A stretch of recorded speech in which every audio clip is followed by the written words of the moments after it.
aan qiso soo qaado waxaa jira nin qoraayo la yidhaahdo Paulo Coelho waa nin Brazil u dhashay waa nin nolol kala gedisan soo maray xataa jeelka waalida marbu ku jiray 3 sanadood oo filaya markii dambe hibisku galay kadib suugaanyahan buu noqday heesaa ugu badan iyo waxaan la qaaday af Brazilianka lagu qaado waa sagaal ahaan jiray akhiiran qoraa dunida caanka abuu noqday waxay yidhaahdaan 200 qoraayo ugu raadaynta badan maanta dunida ee nool waa ninka labaad suugaantii wuxuu ku bedeshay qoraanimo حتى waxay yiraahdaan riwaayadiisa alkimiya la yiraahdo 8 luqad ku qoranta ayadaan buukiskiis 200 milyan bay dhaafsiisay inta matbuuca waxa buu qoraalkiisa laga daabacay waxyaabo qoraa hadda waxa kamid ah qisaska gaaban qiso yaro gaaban buu qoray markaa qisadaas waxay tilmaamaysaa oday gurigiisii jooga oo jariidad akhrisanaya ayaa inan yaro u dhalay baa mashquuliyay inan yaro u dhalay buu jariidadii ka akhri kari waayay qofka bini'aadamkeena isagoo wax akhrinaya haddii la mashquuliyo dee sadar dhaafi maysid kolbay la wada ujeedinayaa inankii yaraa buu damcay inuu iska mashquuliyo wiilkiisii yaraa ayuu jariidada bage ka miduu soo gooyay bageka waxa ku sawiran maapka dunida dabeetana wuu googooyey كير مربعين مشغولية بيتكي وقصة والرماب كدوني دبو انتو جوجوي أيو دبو إذا هل كافريصو دوني ديسكوسو ركب ماب كاسو صحيك كير هل كل فريستي وده حسل هذاك درت كوسا نقول هايو بعد هذا ربع ساعة انت يا أبو مغرين با يكي وحلي من ماب كيولا وده يقول يا أبو حلي وأنه هو يلا بتشوفرافي يقول يكتب كولي marka wuxuu yiri ma dhigto hooyada geographiga beejkan maapku ku yaalo xaqiisa kale sawir qof baa ku yaalay sawirqi qofku baan isku hagaajiyo dunidina way isku hagaagtay inuu yiri marka wiilkii yara wuxuu leeyahay sawirkii xagga kale ku yaalay ayuu man gacantii iyo lugtii intii isku hagaajiyay dabeetana way isku hagaagay word buu marka keenay uu leeyahay عندما أعدت بناء الإنسان أعدت بناء العالم مركان قفك باسمه سيدبو بسي أين دوني درسي إن كان يرسع عفوي يبو يروانك لكن وحي إليه هو حقيقة علمية بني آدم كهدين للصخ ينبي دوني دو بسنطة ودنا بقار كود ما أنت دوني دو هقامية ودنا كم يدو حليه ما هيسنا وحان ضد أهين dabeetana dadkayagii baanu istismaar dadkayagii baanu maal gashanay Jabaaniiska jasiirad yar oo aan wax resources lahayn laakiin dadkeedii bay resource ka dhigato maal gashatay maantana tuulo yar oo dunida ku taala mala ma jirto ilaa wax Jabaan samaysay waa yaala tuulooyinkeena hadda tagto wala raadiyo Philips haysata mid malqacad yar oo stainless steel haysta mid gaari wata waxa yaala gurigiina hadda tagto falaasta taala waxa yaala waxa laga yaabaa kaawiyada taala raadiyoga yaala hadda tagto waxa laga yaabaa 70-60% inay Jabaan yihiin and everywhere in this world tagto wax Jabaan samaysa yaala whatever meel kasto dunida kamid tagto wadanaan resource line oo waxba lahayn siday ku dhacday inuu dunida oo dhan waxa magaalo ku yaala weeraro oo ay noqoto wuxuu soo saaray wax yaala waxay ku dhacday bay dhaadaan insaanka ay maal gashaday idan waxay leenahay qofka bini aadamka aba hantida ummadaleeda ugu qaalisan cidii bini aadamka maal gashata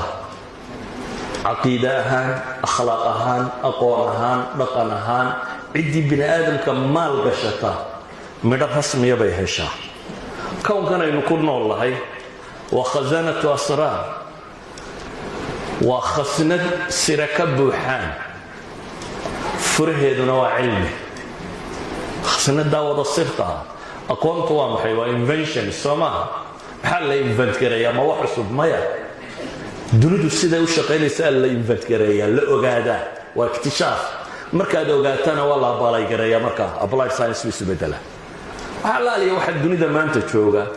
dayuuradde kandhe everything waa taqliid tabiica bay yidhaahdaan waa nature-ka la qalliday bay yidhaahdaan waa nature-ku siduu u shaqaynaya ilaahay u abuuray baa la gartay dabeetana waxa looga faa'iidaystay in dib loo isticmaali karo haddaba ayuha alaxiba waxaynu leenahay da'yartiinnan maanta ay hor fadhida waa dadkii ummadda soomaaliya ku hadasha ay rabtay inay maal gashato ee maalgashi dhaba marnay waa dadkii la rabay mustaqbalka ummadda tan afkan ku hadasha meel kasta ay degantahayba inay u noqdaan dadkay maal gashadeen ee mustaqbalkooda matalayay cilmigu wax la isku maal gashado waxyaaba ugu waaweyn waxaa ka mid ah aqoon waxay yidhahdaan idaa aradta addunya facalayka bilcilm wain aradta alaakhira facalayka bilcilm adduun haddaad doonaysa bay yidhaahdeen cilmiga laazim aakhira haddaad doonaysana aqoon cilmi laazim baa la yidhi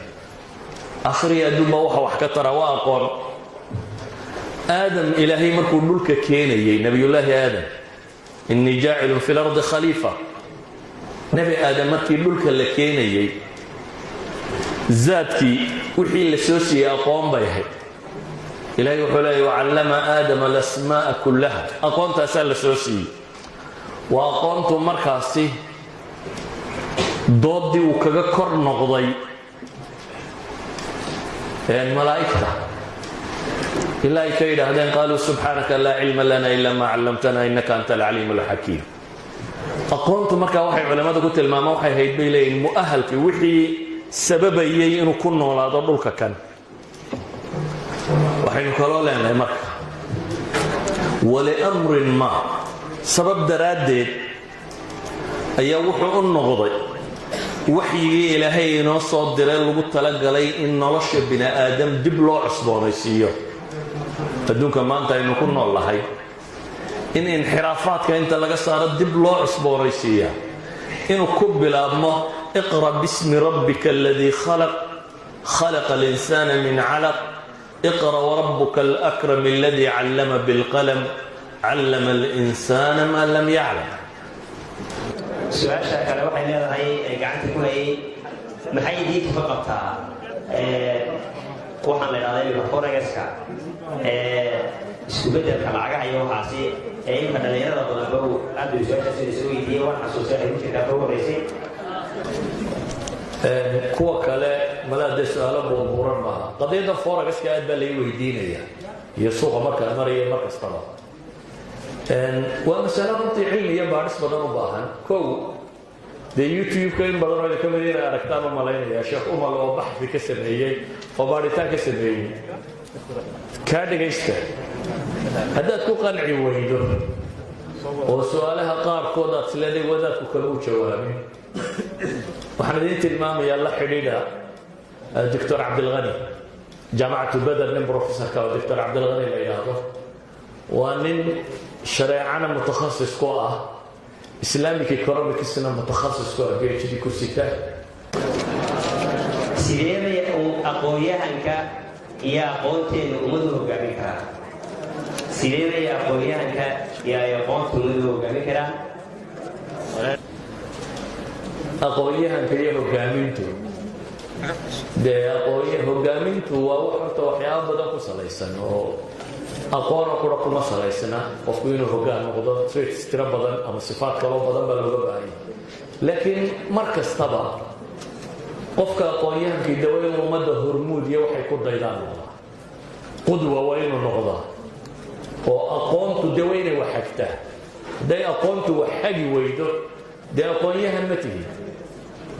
waxaa tahay un weel la cabeeyey aqoon-yahanimadu markaa waa inay wax xagtaa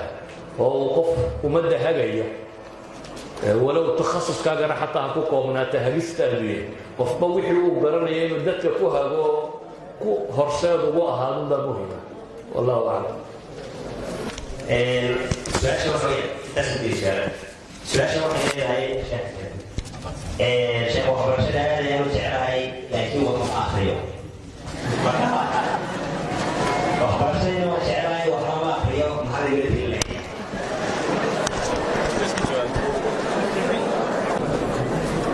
tegay waxbaan baranaya waxna akhriyi maayo dee waa masale adag wax akhrisku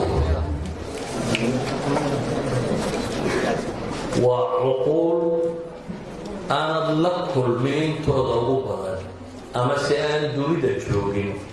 oo aad rabto inaad la sheekaysato dadka intaad gaadhi kartaa waa in yar laakiin inta aanad gaadhi karin caqligooda sidaad uga faa'iidaysan kartaa maanta markaad akhrido buug imaamu shaafici qoray dee waxaad la mid tahay nin shaafici la fadhiyo wax weydiinaya oo warsanaya markaad mid aanishtaan qoray akhriyayso waxaad la mid tahay nin aanishtaan la fadhiya wax weydiinaya idan aduguma waxaad rabtaa inaad indhaku garaadla noqoto intan ku hortaagan iyo wixii ay kuu sheegaan aad maqasho se waxaad rabtaa wixii cuquul bini aadamee dunida soo maray ee raad ka tegey ee aqoontan aynu haysanno ka midho dhaliya inaad ka warransiisid wax baran kari maysid haddaad tidhahdaa wax akhrisbaa iska daynaya daylan waxay adiga kugu soo degi maaye ambiyadaa waxay ugu soo degaayo xagga rabbi wax looga sheegaayo adiga cidina wax kuu sheegi mayso marka haddaad rabto inaad wax barato waa inaad dhididdaa oo wakti gelisaa oo akhridaa oo in badan akhridaa su-aasha labaad oo ardaygu soo qoray waxay leedahay cilmiga sharciga iyo cilmiga maadiga keeba horeeya kowkan universekan marka waa labadaa marjaco qura aqoontu leedahay sidee loo kala horraysiinaya dee waxa fardu caynkaa horta horraysiin waxa adiga waajibka kugu ah waxna ummadoo dhan baa laga rabaa ka kul waxna qof kasta gaarkiisaa looga rabaa maalan salaadii waxay ku asaxda dee salaadbaad tukanaysaa iska hagaaji ka warran haddaad 20 sannadood tukanayso salaadaadu maqluubahay ama aanay saxsanayn waa ahayd shaqo aad qabanayso haddana aanad garanaynin waa ahayd waxa faradka gaarka kuugu ah isku faral ma nihin qofba inbaa ku farad ah maalan ninka dhallinyarada iyo ninka xaaska le dee isku farad maaha marka midda aad teebaan horraysiiya tawaajibkaa horraysiiya laakiin midna waan kuu sheegayaa inaad saakrata mooyaane wax walba waad baran kartaa inaad saakrata mooyaane jaamacadda waxaan ku weydiiyo sabjiga aad 100 saacadood qaadato intaad ka garanaysaa 100 saacadood sabjiga aad ka qaadato at least basicskiisii oo dhan waad fahamtay u badanta